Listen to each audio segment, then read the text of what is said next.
This is an episode that has pirates, time travel, all the things that I should love. So what happened here? What happened?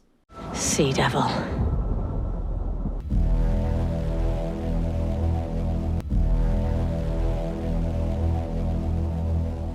We're going to talk about Legend of the Sea Devils, which is the second last episode for Jodie Whittaker's Doctor, the 13th Doctor. Honestly, I was so, okay,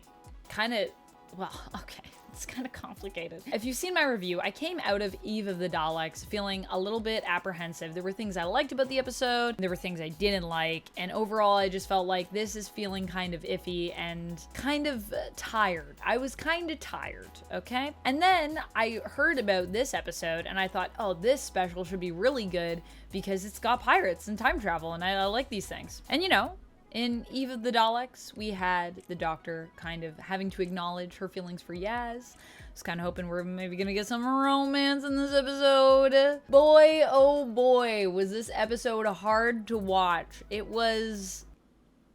took me a long time to get through it. That's what I'm gonna say.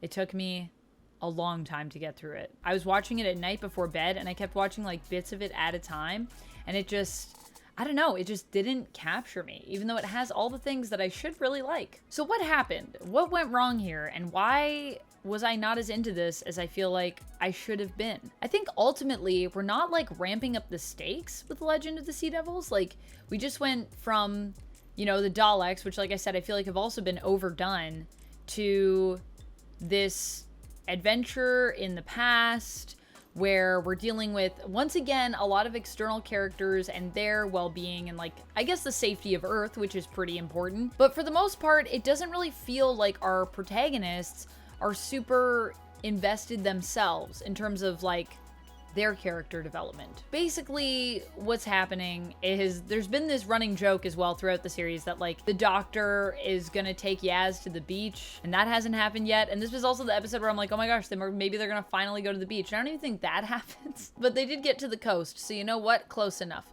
So they go back in time to 1807 and end up running into the pirate Madam Ching. And Madam Ching is basically attacking this village. She has this gem and she ends up accidentally freeing this sea devil from a statue. Now, the sea devils are also really cool because I feel like they are a race of beings that are not as often used. We haven't seen them in a while, I don't think.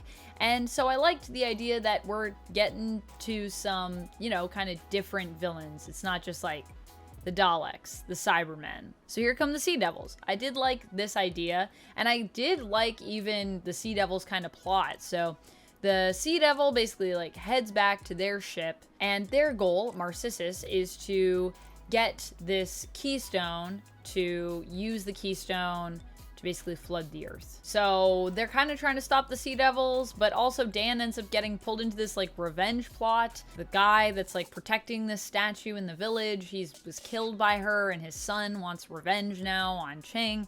So Dan sort of joins him in this plot. Meanwhile, the Doctor and Yaz are looking for the lost treasure of the Fleur de la Mar, which it turns out Madam Ching is also looking for, because she's looking for it so she can use it as a ransom to get her crew back, who have all been kidnapped. And in her crew are also her kids, which is why she's very passionate about getting them back. How does this all relate to the Sea Devils? Well, it turns out that when Yaz and the Doctor time travel, go back in time to when the Fleur de la Mar was actually, you know, on the sea, they find out that the captain of the Fleur de la Mar was actually taken by the Sea Devils and was basically kind of working with them, but tried to like betray them. Trying to like really mess them up, and it didn't go well for him. And so they're on the spot where the Fleur de la Mar sinks. They travel back to the past, and then they travel back to the present, and then of course they don't see the Fleur de la Mar anywhere, which is bizarre because they were literally there when it sank. Should be right there. And then they end up getting pulled in by basically this giant sea monster, which the Sea Devils have summoned, who also attacks Madam Ching's ship. They get pulled away. We get this whole confrontation, this, you know, where's the keystone? And the Doctor's like, oh, I totally have the keystone. The Doctor doesn't have the keystone. The bluff is called, and they end up having to fight the Sea Devils.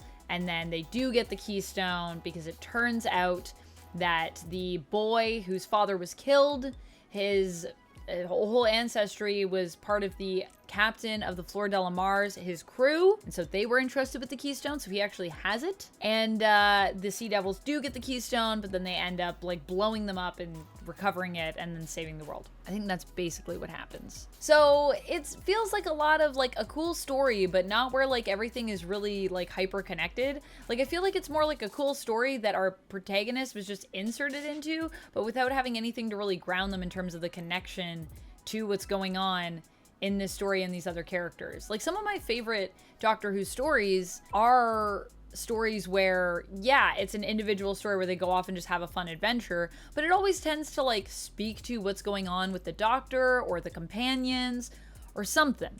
And I just don't really understand how this connects to what's going on with Dan, Yaz, or the Doctor. Like, what is this episode really about?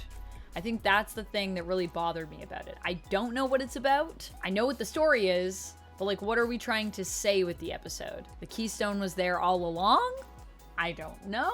Don't let sea devils flood the earth? I guess the Doctor does kind of deal a little bit with her feelings for Yaz, and they kind of have like some awkward moments where they're like talking about being on a date. And at one point the Doctor does say that she wishes she had more time with Yaz, and Dan at the end of the episode, he does end up getting a call from Diane, who is his love interest that we established at the beginning of his story. But it's not really, like none of this feels like it's really connected to what's going on in the story.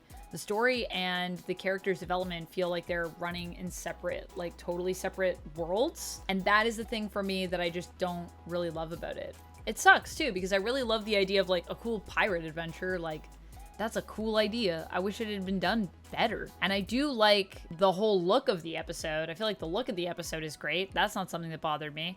It also has this like classic trope of like the Doctor has to stay behind to save everyone. And I feel like it's so silly because it's just like, oh, these cables, I can't just put them together. I have to hold them together. Someone has to stay here and hold them. So I'll stay back and do that, guys. And I love moments where the Doctor says, you know, I'm going to sacrifice myself, but it has to be earned, and it really doesn't get earned in this episode, and there's been nothing like building to it.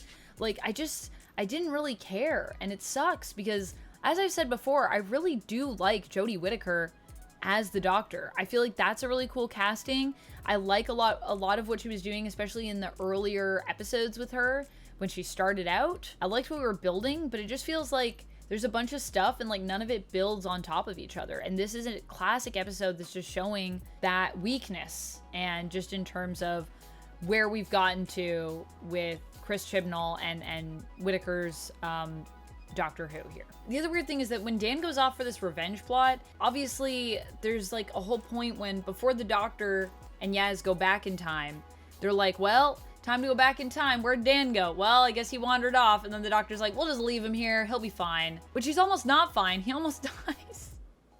But why would you do that? Why would you just leave him there? I was like, maybe you should go find him or like talk to him or something before you just time travel away. What if he comes back? It's gonna feel like he's abandoned. Oh my goodness. What is this episode? It's disappointing. Fortunately, of course, the Doctor does not stay behind. The captain of the Flor de la Mar, he chooses to stay behind because he has been kept in a stasis aboard the Sea Devil ship. So at one point they like unfreeze him from the stasis, and they're trying to like find out like where the keystone is and all this stuff. And so now he's like a man at a time. And he's just like, man, I'm a man at a time. I'll just hold these cables. It's all good. Isn't that convenient? And there's just so many things.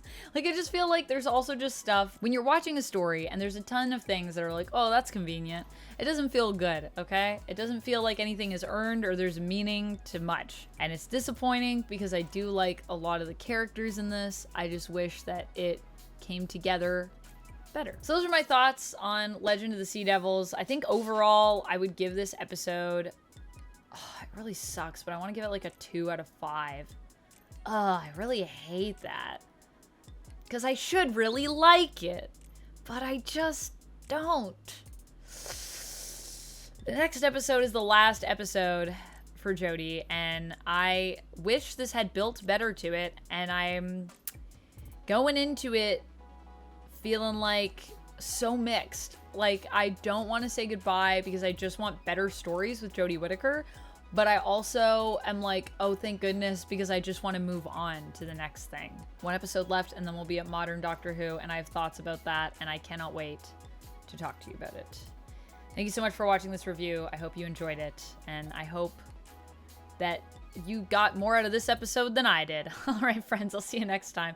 Until then, stay nerdy and keep it timey-wimey.